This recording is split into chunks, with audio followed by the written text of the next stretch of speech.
अस्सलाम वालेकुम एवरीवन। आज मैं आपको एक ऐसे स्कैम के मुतालिक अवेयर करने जा रहा हूं जिसके बारे में अगर आपको मालूम ना हो तो उससे बचना नेक्स्ट टू इम्पॉसिबल है। देखिए, पहले ऑनलाइन स्कैम इस तरह से हुआ करता था कि आपको कोई कॉल की जाती थी, कॉल में आपसे कम्युनिकेट किया जाता था, कोई ना कोई आपको मैसेज आता था और मैसेज में आपको कोई कोड भेजा जाता था और फिर आपसे कहा जाता था कि वो कोड आपको बताएं। मतलब कोई ना कोई स्कीम, उसके पीछे कुछ स्टोरी क्रिएट करते थे वो कि आपका इनाम निकला है या कुछ भी ऐसा वैसा, और वो कोड आपको भेजा जाता था, आपसे उसका कोड पूछा जाता था और उसके बाद उस कोड के जरिए आपकी जो जैज़ कैश है, इजी पैसा है, उसकी अमाउंट वो निकाल लेते थे। लेकिन अब स्कैमर्स इससे भी ज्यादा एडवांस लेवल पे पहुंच चुके हैं। मेरे एक दोस्त हैं राना मोहम्मद आसिफ, इधर ही बिस्मिल्लाह चौक मुल्तान में उनकी मोबाइल शॉप है। उनके साथ स्कैम करने की कोशिश की गई। उन्होंने मुझे ये स्टोरी बताई है जो मैं आपके साथ शेयर करने जा रहा हूं।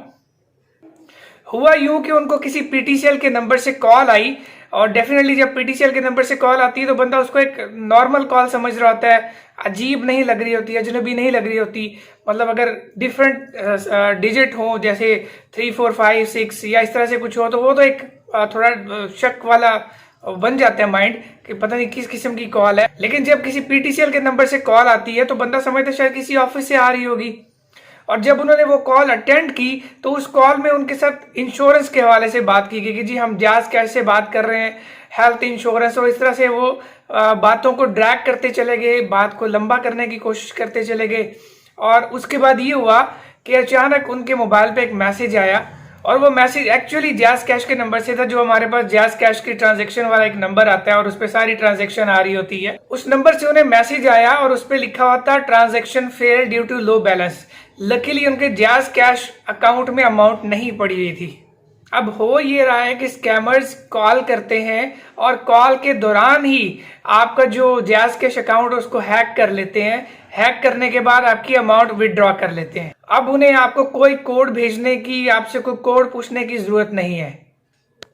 इससे बचने का फिलहाल तो कोई और हल नजर नहीं आ रहा। लेकिन अगर आपको कभी कोई इस तरह की स्ट्रेंज कॉल आए जिसमें इंश्योरेंस या कोई भी और स्कीम की बात की जा रही हो तो फौरन कॉल को डिस्कनेक्ट कर दें।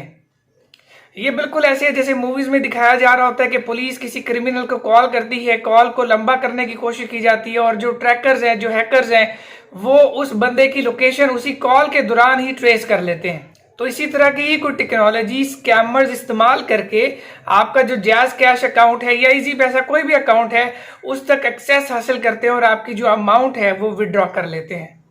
देखिए, जो डाकू होते हैं उनको इससे कोई फर्क नहीं पड़ता कि आपके पास जो रकम है वो आपके लिए कितनी इंपॉर्टेंट है, कितनी इमरजेंसी में आपको वो रकम रिक्वायर्ड है, आपने कितनी मेहनत से कमाई है। उनको इससे कोई फर्क नहीं पड़ता। उनको इससे कोई फर्क नहीं पड़ता कि किसी ने उन पैसों से अपनी माँ की दवाई लेनी हो। उनको इससे कोई फर्क नहीं पड़ता कि उन पैसों से किसी ने अपने बच्चों का दूध लेना हो। उनको इससे कोई फर्क नहीं पड़ता कि किसी ने उन पैसों के जरिए इलाज करवा के अपने किसी प्यारे की जान बचानी हो। देखिए, राना आसिफ मेरे दोस्त के साथ स्कैम करने की कोशिश की गई। अल्लाह ताला ने उसको महफूज रखा, अल्लाह हमेशा सबको महफूज रखे। तो उसने ये चाहा कि बाकी लोग भी इससे महफूज रहें।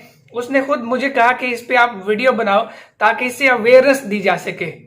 राना आसिफ ने और मैंने, हम दोनों ने अपना फर्ज अदा करते हुए ये मैसेज आप तक पहुंचा दिया। अब ये आपकी जिम्मेदारी है कि ये मैसेज हर किसी तक आप पहुंचाएं। इसको ज्यादा से ज्यादा व्हाट्सएप, फेसबुक वगैरह पे शेयर करें ताकि आपके अपने रिलेटिव्स, फैमिली मेंबर्स इस स्कैम से बच सकें।